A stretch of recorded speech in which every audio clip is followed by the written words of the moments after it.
de la famille de la lutte, Monsieur le Président Ibrahima Sène,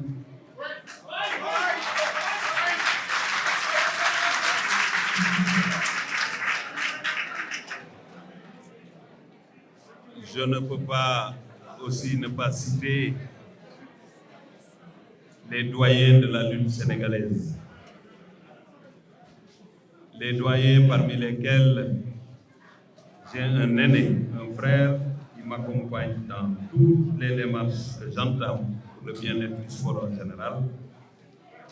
mais aussi pour la lutte en particulier. Je veux nommer le Don King de l'arène, Gaston Mbengue. Je veux nommer aussi mon secrétaire particulier, parce que je veux que les promoteurs sachent que j'ai des amis. Papa Abdoufal fait partie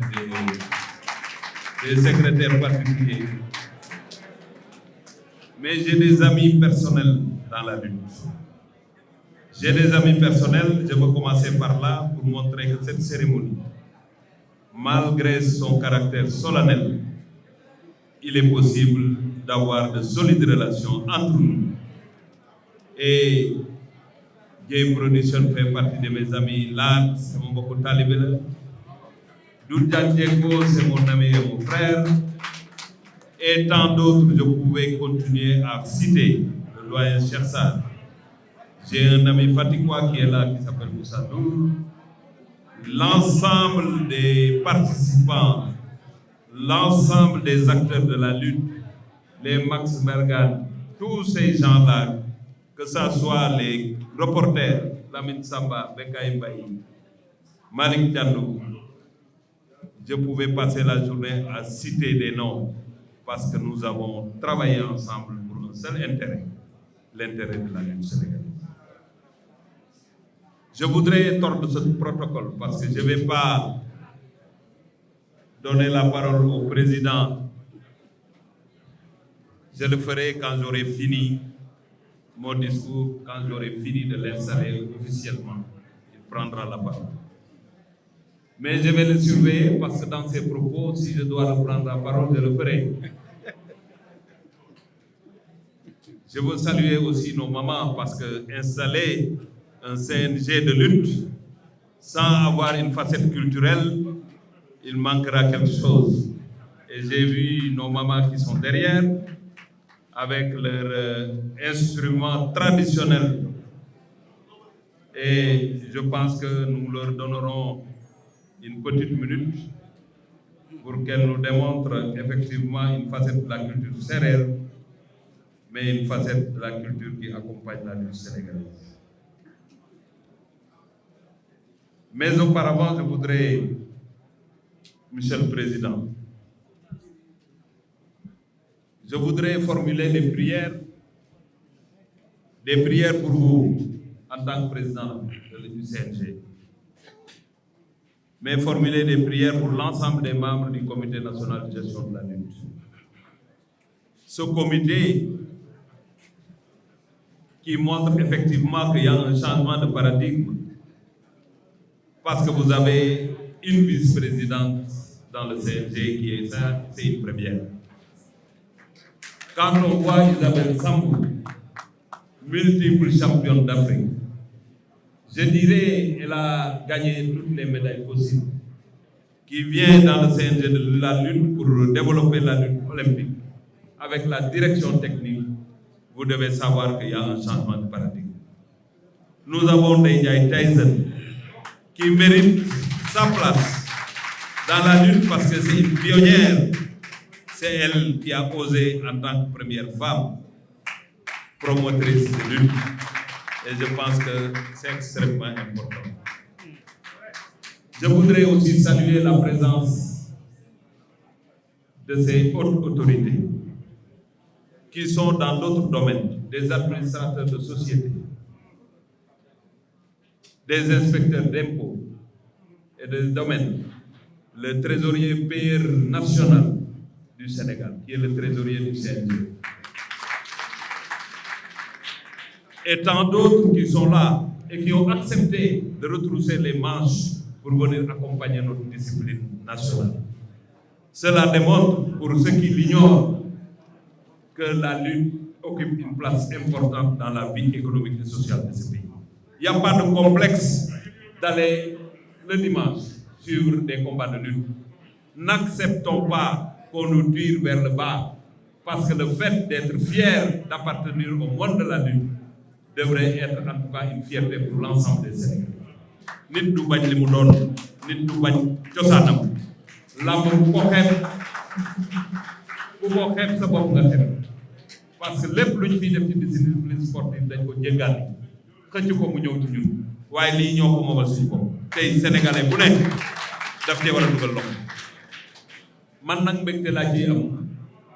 su ma nekkee ci biir làmb ji moo tax ñu may tuddee le ministre de la lutte. Heureusement, il y avait des ministres du football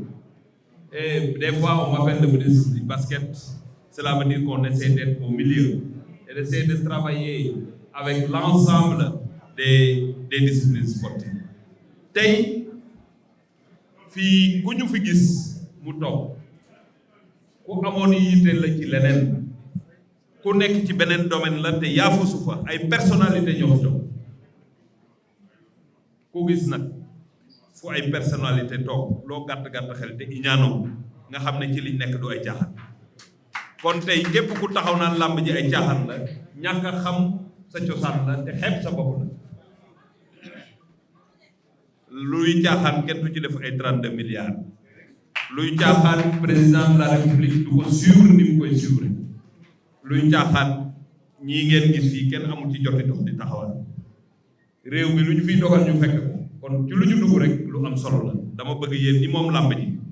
man ministre des sports bés dina jot amateur rek lay doon damay ñëw paas ñëw seetaan dama ko daan def avant may nekk ministre des sports. Demain je ne serai plus le ministre des sports mais yéen di ngeen nekk toujours ñu bëgg làmb nekk ci làmb ji kon yéen a ko war a teel seen bopp. Ñun liñ ciy def dañ leen di gunge kese parce que làmb ji Matar Ba nekk ministre des sports du tere Manga ne ci mu ñàkk koo ne du tere Gaston ne ci kon ministre des sports war ta gën a bëgg ñooñu làmb ji. te làmb ji li koy defar mooy wax lu baax jëf lu baax jàppalante joxante loxo te xam ne fu nit di daje fu ay nit di daje dina am gis-gis bu waroo waaye li leen tax a daje bu ëppee doole gis-gis yi juboo day yomb. Kon dama leen koy ñaan en tant que ministre des sports làmb ji ku ko jéem a yàq rek di nga yàqu ba pare am bàkkaar parce que li nit ñi bëgg doomu aadama lu mu fonk yàlla da ko ciy jàppale. Te tey Sénégal rek ngay gis samedi arène ba fees dimanche arène ba fees équipe nationale beneen bu doon jouer tous les jours bu yàggee gars yi ne ah jarul ñuy dem waaye làmb ji tous les jours gars yi dañuy ñëw muy fees kon bëgg nañu ko te lu nit ñi bëgg dañ ci war a jàpp di ci wax lu baax di ci def lu baax. Fii nag jege ci man ba ci ki gën a ndaw ci réew mi ku ci amul lu yàlla def ci yow luñ la mën a xeebee amul. Yàlla lay suturaal du ko wone nit ku ne am na matadi gu ne ci yow parce que yàlla bindee doon doomu aadama sutura nag dañ ko war a muurate. Da ngeen ma war a muur seen malaam sutura ma muur leen sama bos loolooy tax nit ñi jàpp ñu nit ñi gunge ñu waaye weerante du tax yàlla weer kum narta weer nañ joxante loxo te yéenewante jàmm su ko defee am jàmm. Je vous le dis, mais j'ai la détermination qu'il faut, j'ai l'énergie qu'il faut pour défendre et protéger cette discipline sportive. Danaa ci wax ak ku ne danaa neexal ku ne danaa ci waxtaan ak ku ne waaye ku ko yàq moom man ngay njëkk a dajal mais balaa ngay daje xëy na parce que may ma tuuti dama ne làmb ji ku ma éliminé ba pare de mun nga ko yàq waaye tant que éliminé wuñ ma mënta ne parce que duñu ko nangu li tax duñu ko nangu mooy moomee li ñëpp la. Ka nekk Fongolé bi taal rajo di seetaan gis Balla Gaye di bëree ak Eumeu Sène xolam sedd bu leen foog ne yéen a ko ëpp doole ci làmb ji sénégalais la bëgg làmb ji comme yéen kon duñ nangu ñooñu li leen di bëggal nekk fële ñaari nit wala ñetti nit di ci def luñ ci wax. Il faut ñu xam ne man mii ministre des sports làmb ji ma ëpp doole parce que ñëpp ko bokk kon li ñu président Macky Sall wax président du Sénégal mooy toutes les disciplines sportives Sénégal yëpp ko bokk ak ku dul sénégalais kon dañ ko war a défendre defar ko mu dugal ci xaalis le budget du Sénégal une digression qui n'est pas encore votée et qui sera votée Inch'Allah. C'est la première fois budget sport n'est que 31 milliards de francs CFA. Vous pensez que un budget depuis 1960 ba 2014 mos a egg 10 milliards suñ demee ba mu yegg 31 milliards xam leen ne bokk na ci pàcc yi nga xamante ne jàpp nañ ne am nañ solo ci réew mi kon li dal football moo war a dal làmb li dal làmb moo war a dal beneen discipline ànd joxante loxo tabax pour suñu réew jëm kanam te nag corona bi woon nañu ne bu làmb amul wéetaay bari sama gars yi yëpp léegi dañuy teg film rek di seetaan làmb parce que dañ koy namm duñu am lu ñu def corona bi ñëw na taxawal lépp ñëpp wéet nañ waaw yàlla nag bu la joxee signal ne la lii bu yàqoo lu ko rawul ngay el di yëg ci sa xol da ngay am fulla nag lu bugg a yàqu ñu teel cee jóg luy nekk lu bon ñu teel cee jóg lépp lu ñu nar a tardeel ñu teel cee jóg ba nga xamante ne amateur bi nga xamante ne day toog këram jël xaalisam sañse ba jekk bu ñëwee ci làmb ji buy ñibbi xolam set loolu war nañ ko jiital ci suñu xalaat loolu nag li koy indi je suis en train de vous parler de vos anciennes ou bien vos futurs chantiers. Le premier chantier que je vais vous demander de gérer kenn du tabax ci ay ci jàmm la nit ñi di tabax. Je demanderai au président du CNG, à l'ensemble du CNG, de régler tous ces conflits et de réunir tous les membres de la famille de la lutte. waxuma arbitre waxuma mbër waxuma ku ñu ma ne jàmm boo koy lal liggéey boo koy lal da nga koy lal ci jàmm tey beneen époque la. Il y a un CNG qui est parti, le docteur Anoussar, que je félicite au passage, je l'avais déjà dit. Il a fait sa mission et il l'a bien terminé. Et votre mission commence. Le contexte, il est là, mais il faut avoir l'intelligence d'avancer. Parce que nag man yaakaar la am ci yéen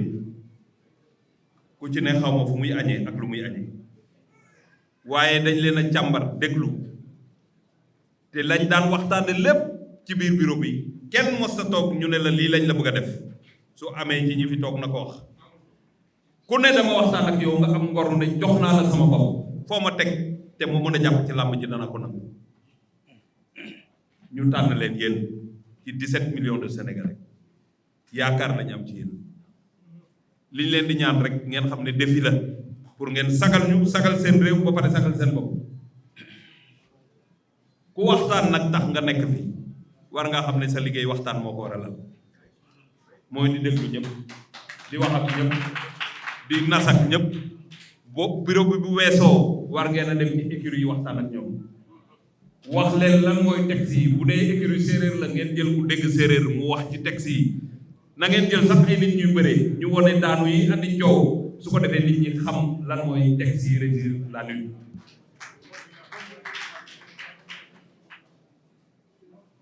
Lépp lu fi jafe-jafe encore une fois je veux que dans la semaine qui suit que tout soit réglé qu'il n'y ait plus de difficultés, que toute la famille de la lutte soit réunie et réunifiée. Ça, il faut le faire et je sais que vous savez que ça fait partie des grandes missions qu'on vous a confiées. Je voudrais aussi que la lutte simple soit vulgarisée. Nos amis de Matam doivent être fiers de voir leur lutte développée au niveau local parce qu'elle est un peu différente de la lutte de chez moi à Fatick. C'est pourquoi le président, le roi des arènes Mangade a une lourde tâche parce que cette lutte a besoin d'être vulgarisée parce que day participer ci li dalal réew. La lutte olympique, on a en vue en 2026 les Jeux olympiques de la jeunesse. Ce serait une grave erreur que ñu yegg ba bés boobu te ñun mënuñu leen a woon dara ci lu jëm ci lutte olympique moo tax ñu jël Isabelle Samb ma bëgg ngeen sargal mu nangul ñu ko it ñëw pour jàpp ci liggéey bi nar cee ànd ak ñoom doyen Kati Diop parce que am na ñu bëri ñoo xamante ne seen xel ak le directeur technique mën nañu li nga xamante mooy lutte olympique parce que président la nag boo xamante ne ndoketam yi mu sol nii da koy futti solu gimino sol nu mu tuddati tenue yooyu nga xamante moom la ñu bëree may su ko defee mu dem ci xale yi ñu dem ci école yi fii ñu nekk am na salle olympique équipée ak feneen pour ñu recruter ay ndaw ñoo xamante bu bés ba jotee ñu mën a taxawal Sénégal dugal nañ ci ay kilifa yoo xamante ne ku nekk xam na ne seen liggéey wàllu koppar la parce que làmb dafa war a am koppar CNG dafa war a bari koppar Aziz Gueye ku nekk xam na ne c'est un administrateur de société bokk ci làmb ji ñu am ci moom yaakaar jàpp ne mën na cee def loo xamante ne dina gunge le président gunge le monde de la lutte su ngeen gestoo gis ku mel ni Issa Ndiaye directeur général adjoint de Samsung am na leneen lu mu waroon mën a defi bu bëggul làmb que nekk ci biir làmb ji waaye dafa jàpp ne sénégalais la làmb bëgg na ko mu ngi ciy dox te dinañu gunge ci marketing bi gunge nu ci communication sponsoring loolu lépp pour que yëf yi dox ñii nga xamante ne ay CRG lañ yoroon muy le président Maysel muy le président Ibrahima Sène ñooñu ci biir làmb ji lañu nekk loolu moom moo leen di won ne li ñu fi dajale ñu boole ay conseillers yoo xamante ne ñooy def seen xaalis ci làmb ji mais nekk ay nit ñu baax muy amateurs yi muy Gaston muy Papa Abdou Fall muy Dieye ak ñeneen Ndeye Ndiaye Tyson tout ça mooy wane ne ñi gravité autour du la boole nañ leen ñu war a wone nag ni ñu xereñee ci dëgg làmb ni ñu xereñee ci waxtaan ci biir làmb nañ ko xereñee ci téye làmb ji ànd ceeg le bureau ànd dimbale président bi pour que li ñu yaakaar ci moom ci ñaari at yi di ñëw ñu mën ko def bien évidemment il faut ñu xoolaat charte yi les textes yi il faut ñu xoolaat ko ba am ay textes yu ñu mën a yóbbu bu matee app bi jot organiser ko ñu mën a dem ci fédération moo tax ñu jël l'ancien directeur de la haute compétition Souleymane Boun Daouda ñu jox ko loolu nga xamante ne dina ci ànd ak ñi mu war a àndal ñu càmbaral la ñu loolu xoolal ñu loolu moom itamit moom la ñu jox li nga xamante ne mooy atte yeeg li ñu war a def ci làmb ji kooku amul mbër amul parparloo mënta am benn jafe-jafe boo leen xoolee nag configuration bi ak conseil yi personne ressource yi ak ñi ci bokk yëpp da ngeen di xam ne nekkuñu fi di wut un président extraterrestre dafa am jamono bi ñuy jox le président Alioune Sarr en 94 boobu làmb ji Khadim Samb wax na ko ñoom Gaston ñi ko fekkee xam nañu ko arbitre bi sax da doon yor jaas yi wala mu yor paaka parce que làmb ji mun naa yàqu saa su ne loolu lépp jeex na kon l'époque là il fallait cette rigueur il fallait ce visage il fallait cette démarche pour defaraat làmb ji tey nag dox na ba yegg si fii beneen jéego moo jëm jéego boobu nag management la waxtaan la ubbeeku la déglu ñëpp ku la woo nga jël ko ku fëgg sa buntu nga jël ko am nañu yor porte parole bi ku gàddu nag gàddu buñ la wax looyee ligne bi ba ngeen waxtaane ko ñii ñu ci yaakaar muy boobu muy Abdoulaye ñëpp d'accord nañ ne yàlla may na leen kàddu su waxtaan amee bañ wax rek nit ñi dinañ leen mën a dégg je voudrais aussi que li nga xamante ne mooy jafe-jafe ñi nekk mooy borom caméra yeeg journalistes yi surtout la presse nga xam ne làmb da leen intéressé il faut que ngeen am des rencontres périodiques yuy tax bu ñu amee lu ñuy laaj ñu wax leen ñoom itamit nañ fexe ngeen ñeme leen mooy journaliste bu ñëwee fekk si la li ko war a laal yépp mooy information juste et vrai su ko defee loolu bu ñu ko doxalee rek heure bu ñu fëggee sa buntu rek di nga ubbi parce que nag kii ñëw laaj la pour luy defar war nga am cawarte wax ko pour mu defar. C'est une maison de verre et il faut continuer à travailler de cette manière. Chantier yi bari na, on a parlé de participer à l'éducation, la formation, l'épanouissement des social des pratiquants. Mbër yi war nañoo nekk en sécurité te yéen la leen war a sécuriser. Mbër yi aussi war nañ jox dayoo ñi nga xamante ne ñoom mooy seen administration jox leen cër bi ñu leen war a jox. Le promoteur doit être sécurisé par le CNG.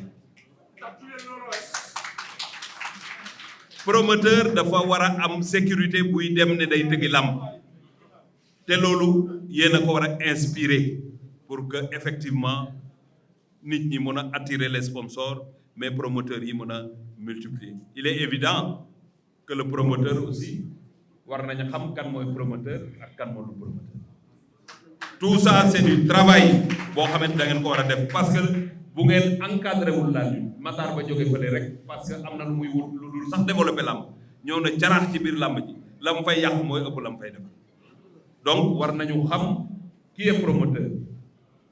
qui est manager war nañu ko. Les écuries war nañu mën a gën a encadrer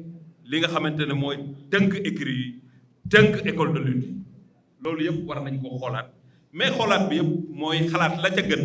waxtaane kook ña ca bokk ñëpp d'accord ca ñu doxal ko dafay yomb. Leneen li nga xamante ne it war ngeen ko yemetel mooy procédure administrative yi dañ tekk ci jamono boo xamante ni nit ñi dañuy continuer di dématérialiser war nañu ko xool ba nit ki nga xamante ne sax war naa mën a bëgg dara ci CNG bi yem fële ca Fatick dugg ci ordinateur am def li muy def ngeen tontu ko ñun dinañ leen ci gunge parce que on a décidé ci suñ ligne formation si vous avez un plan de formation que ñu accompagner leen la directrice chargée de la formation est là pour waxtaan yi war a am ci écurie yi ak disposition yi yëpp ngeen mën ko jël ba nga xamante ne làmb ji ku ci soxla dara nekk au niveau international sax boo duggee ci CNG de lutte war a am toutes les informations parce que je reviens de la Russie yi ni ñuy seetaane làmb bu amee fii sax defe naa ne amul benn réew bu koy seetaane làmb kon làmb ji ñun ñaa ngi jàpp ne Sénégal la mais yemul Sénégal bëtt na frontière u Sénégal moo tax lu ci nit di def rek na ko xoolaat xam ne image u réewam daf ci bopp. bëgg naa it cette petite discrimination qui est comprise aussi par l'ensemble des acteurs de la lutte mooy 45 ans ñu bàyyi nga bàyyi bëri nga wër nga ñàkk a wër nga bàyyi bëri am na ñoo xamante ne c'est l'âge plafond ña ko def it xamoon nañ li ñu doon def mais loo gis mën na am amélioration je vous demanderai de voir ça. Il y a des propositions yoo xamante bu ngeen ko étudier vous pourrez me revenir avec des dispositions réglementaires qui permettent à des cabinets spécialisés à partir de 45 ans de donner le quitus à l'acteur est-ce qu'il est apte réellement pour mën a def làmb wala mënu ko bañ def su ko defee dootuñu wax 45 ans ka at boo yemee 45 ans dem ci cabinet boo xamante ne amul parparloo ñu xool la liñ la war a xoolee xam ne wër nga at mii mën nga cee bëree mais war ngaa mën a dem bëri ji loolu bokk na ci loo xamante ne bu ngeen ko xoolee ba mu doy seen xel war naa mën a nekk loo xam mën ngeen a revenir ñu xoolaat ko ba xam ndax mën nañ ci gunge yi nga xamante ne mooy làmb ngeen xeex nag ak ñi nga xamante ne ay kuréel la di dox fair play ci sport ngeen jàppale leen pour que ñu gën di waxtaan ak fans club yi ak amateurs yi sax bariwul jafe-jafe parce que amateuru làmb presque farul fenn bëri lay seetaan déglu wéy làmb ji bu deexee minuit day toog waaye bu fekkee ne mbër mi bu daanoo rek ñamu àndal yépp dañuy ànd génn loolu day niru fans club parce que du amateur de lutte ay nit ñuy supporter benn mbër la il faut ñuy waxtaan ak ñoom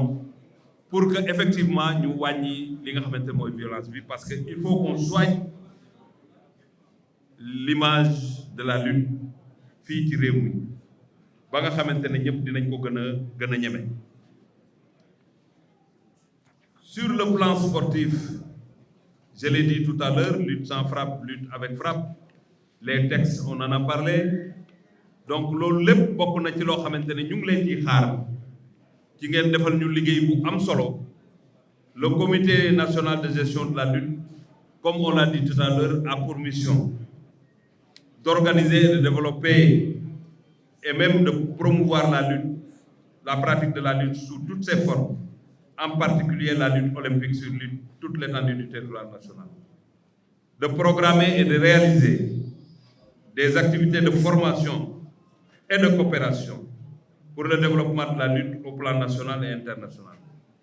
De généraliser dans le moyen terme la mise en place des comités régionaux,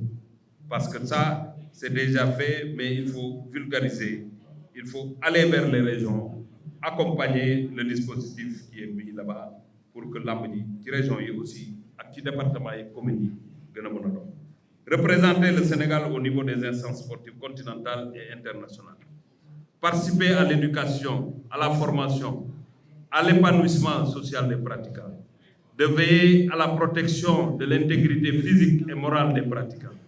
De veiller et de sensibiliser les pratiquants contre l'utilisation des produits dopants. D'œuvrer pour la mise en place d'une fédération nationale de lutte et des structures déconcentrées. De définir les prérogatives, le statut du lutteur, du promoteur, du manager, de l'entraîneur et du responsable de l'équipe. Donc ça, c'est un chantier extrêmement vaste. Bon, peut-être dans les 2 ans, vous ne pourrez pas le faire. Mais quand même, faites des pas qualitatifs pour que vous ayez une évaluation, nous puissions faire des choses. Je pense que waxtaan yi ñu am ak nit ñi ñëpp bi ñu ko defee def nañu ko waxtaan nañu ko ci biir concertation yi moom lañ tëgg def leen ko cahier de charge. Loolu nag moo gënoon a wundu waxtaan wi que ñuy tànn kenn ak kenn. Waxtaan wi c'était pour ñu dajale jafe-jafe yëpp boole ko tënk ko def ko cahier de charge pour yéen. Bëgg naa nag monsieur le directeur de la Sénélec, c'est bien, on a un sponsor alors. Mais c'est un natif de Kaolack aussi qui vient accompagner son ami. Donc maa ngi wax ne assurance lamb ji ak mbër yi lépp expert bi nga xamante ne domaine am loolu la mu ngi fi defe naa ne dina am ay propositions yoo xamante ne waxuñ ne lépp dinañ ko jël en charge mais mën na am amélioration dans les conditions.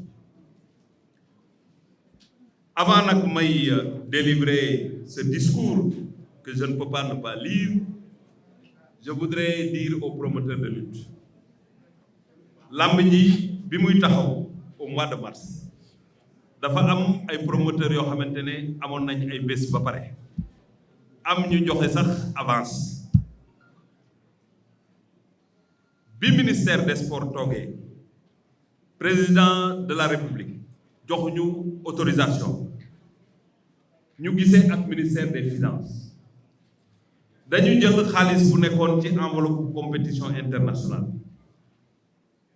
def ko ci rubrique transfert pour jàppale l'ensemble des fédérations de ce pays jàppale ligue professionnelle parce que dafa am ay équipe yoo xamante ne dañuy fay ay salaire discipline yi yëpp amuñu ay salaire yu ñuy fay mais dafa am ñoo xamante ne loolu daf leen dal bokk na ci promoteurs yi nga xamante ne dañu amoon jusqu'au mois de juillet ay bés ku nekk nag ak làmbam parce que sama xarit yaawu jàll bu amee làmb bu muy bëri ak sama doom wulli bokkul ak Modou Lo ak Balla Gaye parce que cachet yi du benn kon incidence yi du benn ñu jël toutes les fédérations de ce pays et groupements sportifs jox leen ku ne 5 millions pour seen fonctionnement club professionnel yi club amateur yi nga xamante ne ci football la nekk ñoom i tamit ñu waxtaan ak fédération am lu ñu leen yónnee promoteur yooyu aussi def nañu arbitrage yónnee ko dina dugg ci keesu CNG bu ci duggee bu ngeen ñëwee dinañ leen jox plan de répartition waaye li tax ma doxale noonu mooy képp ku ci jot xaalis arrêté la signé mu dem trésor trésor moo koy viré ci compte bi ngeen ñu jox compte fédération bi wala groupement sportif bi pour que mu am traçabilité mais vous savez que tout est un processus d'ailleurs démb ñu ngi ciy wax bi ñu demee commission assemblée pour que finance jàppale ñu ci pour ñu jotagul mën a jot yegg seegul ci CNG bi am na ñoo xam ne jot nañ am na ñoo xam ne yeggagul mais c'est comme ça qu'il faut faire petit à petit ba ku nekk jot ci li nga xamante ne moom la état bi jàppale te bu ñu def erreur parce que des fois ñu ne sport jàppale wuñu leen ça c'est une erreur parce que force Covid fond ba xaalisu réew mi la xaalis bi ñu leen di jox mu jóge ministère des sports xaalisu réew mi la donc nous avons dégagé une valeur de 2 milliards 300 yoo xamante c'est destiné au monde de la lutte aux fédérations parce que tout le monde est acteur ici mënoo ciblé képp kuy bëree ci réew mi ne da nga koy jox dara mënoo nekk parce que man mii sportif la Gaston sportif la mais da ngay xool kuréel yi nga xamante ne ñooy doxal sport bi nga jàppale leen ci seen fonctionnement bu fonctionner day dal ci ñi nga xamante ne ñooy acteurs yi parce que s'il y a un bon fonctionnement il y a une incidence au niveau des acteurs c'est ce qu'il fallait faire à ce moment-là te ngeen xam ne sport bokkul ak yeneen domaines yi sport surtout sport au Sénégal benn bailleur de fonds lañu am à part promoteurs yi mooy l'État du Sénégal c'est l'État qui assure le transport qui assure presque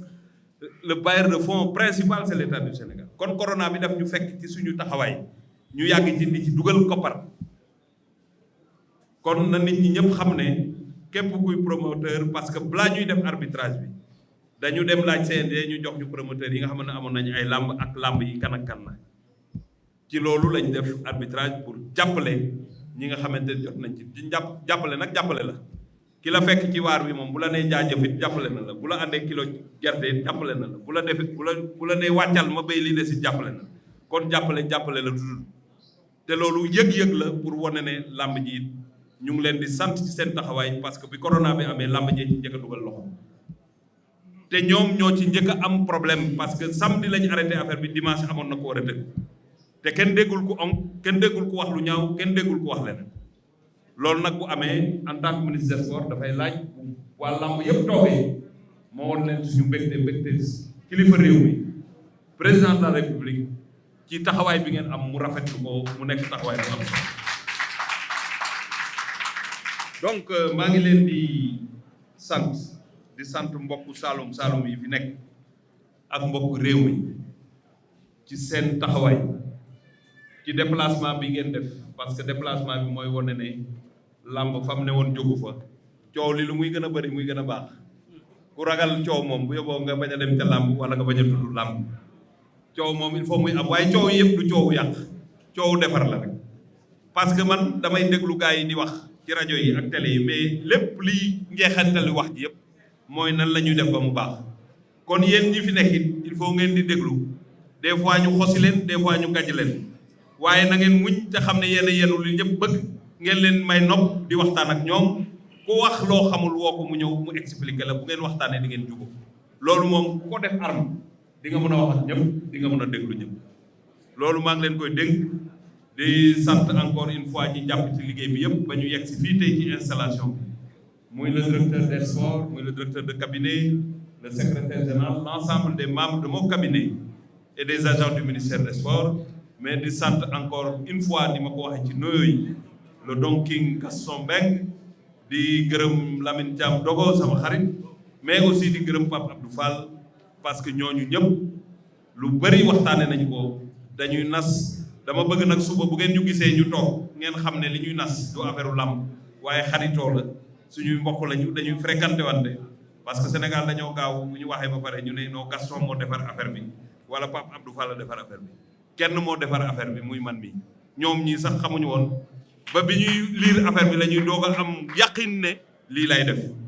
parce que moi je sais assumer mes responsabilités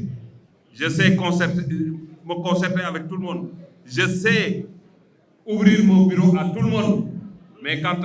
il s'agit de prendre ses responsabilités je prends mes responsabilités à 100%. Donc ñu ngi sant ñëpp di gërëm ñëpp la solennité de l'événement me pousse maintenant à lire ce discours en français pour ceux qui voudront l'exploiter en français avant de procéder à l'installation officielle de Ibrahima Sène et de l'ensemble du bureau du CNG.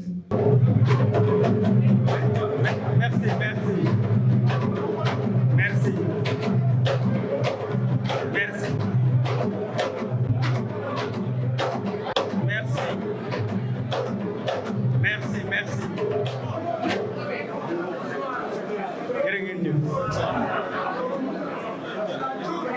Monsieur le ministre des Sports, Monsieur le sous-préfet, Monsieur le directeur général de la Sénélec, Mademba Bitèye, mon frère ami, Monsieur le directeur de l'horticulture et maire de Latmingué, Monsieur le directeur de cabinet du ministre des Sports, Madame, Messieurs les chefs de service nationaux, Monsieur le vice-président de la Fédération sénégalaise de football, Monsieur, Mesdames les membres du CNG de lutte, Monsieur le président de l'ODCAV de Kaolack, Monsieur le président de l'ORCAV de Kaolack, Monsieur le maire de Bassoul,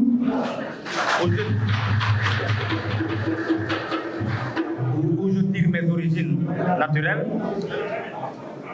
Messieurs les membres et présidents de CRG,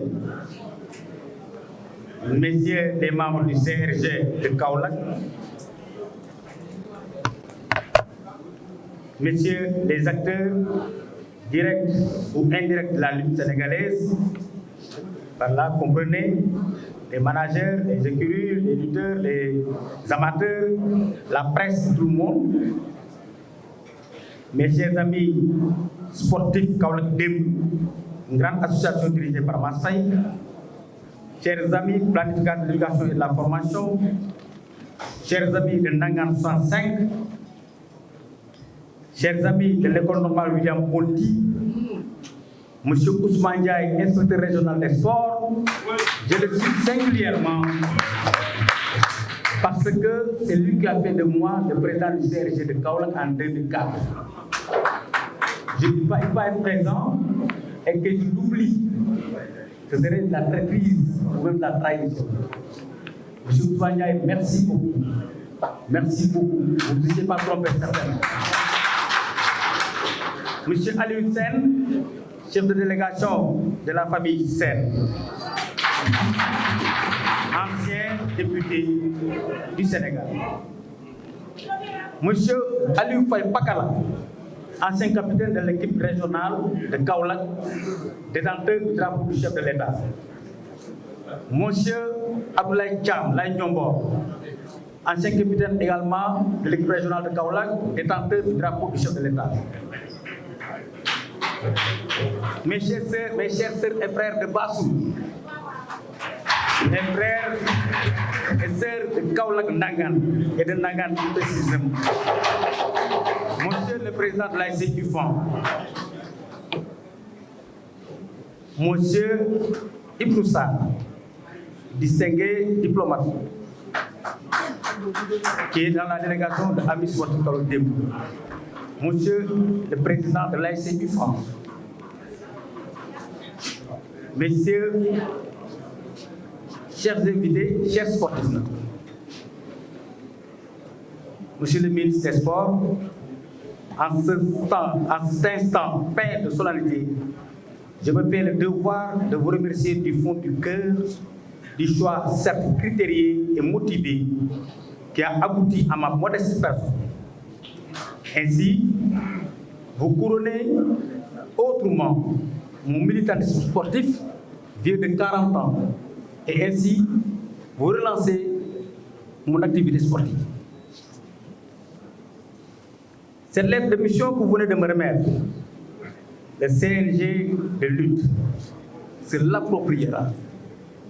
pour en dégager un programme qui sera décliné en action graduée, tout en restant dans l'échéancier que vous avez fixé. Le choix du site, Monsieur le ministre, qui abrite cette cérémonie, de l'installation du CNG de lutte, est plus qu'un symbole, mais une incitation au travail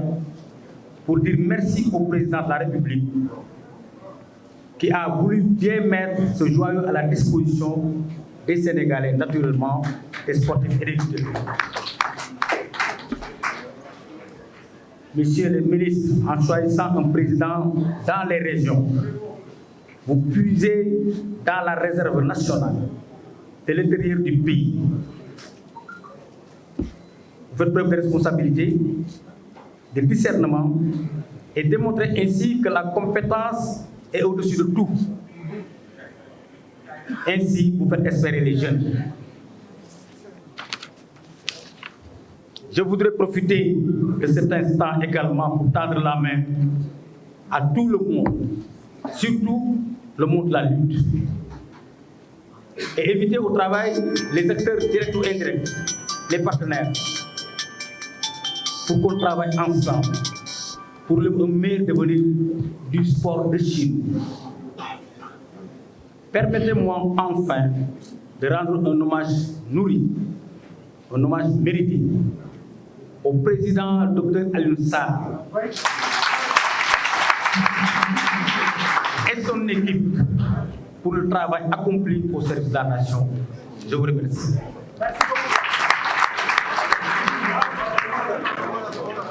ñun ñëpp lañ góorgóorlu mu écrit règlement yi nga xam ne ñu ngi fi direction administrative téye ko nañ ko xool saytu ko man loolu d'abord mbébét bu njëkk la monsieur le ministre dina ko léegi parce que même boo demee ci yeneen sport yi nit ñi dañuy téye règlement di ko jàng parce que règlement boobu sax am na loo xam fooy toll mooy ëpp gàllaaj ba nga takk parce que mu xam ne lii mbër mi su ko defee daan naa ko mais am na solo li ko indi nag mooy mu am des formations de qualité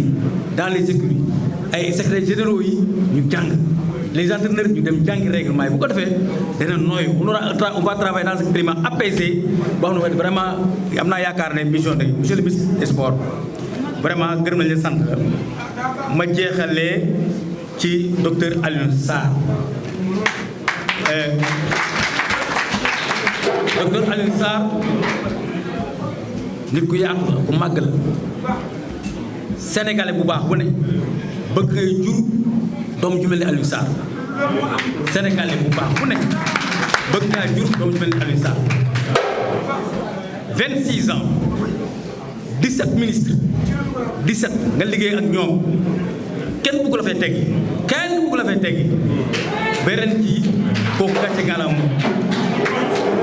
yàggaay nag bu fekkee ne léegi gàcce la ci Sénégal dana doy wax ndaxte màgget yàgg na fi waaye du yàlla comme lañu ku nekk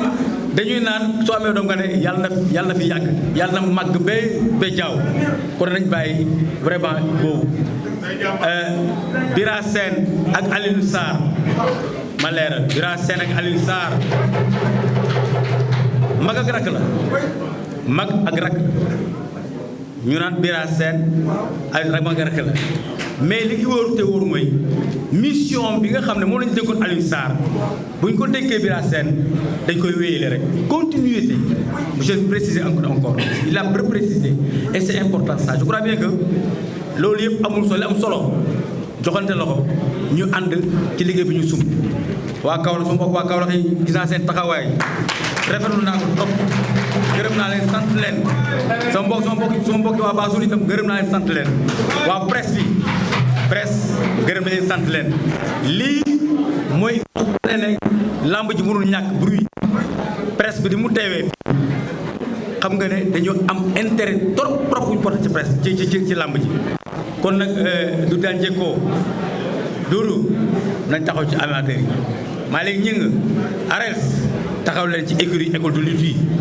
vraiment vous avez un gros chantier bu leen nax seen bopp vous avez un gros chantier da ngeen liggéey dañ leen ko jox ay documents ngeen travailler ci te rapports yi dañuy bugg di dem bu léegi naxante boobu du fi am donc je crois bien que suñu taxawee ak suñu comité national bi waxtaan ak bureau bi waxtaan ak comité directeur bi ci fan yi ñëw dana am ay kayit yu ñu génnee yoo xam ne vraiment dañ koy yóbbu fu mu war a dem te ku nekk ca pàcc ba nga nekk da nga am liggéey je crois que loolu mooy fulla mooy fayda mooy tax ñu réussir mission bi donc monsieur le ministre vraiment maa ngi leen di gërëm di leen sant bu baax a baax wasalaam jërë ngeen jëf. jërëjëf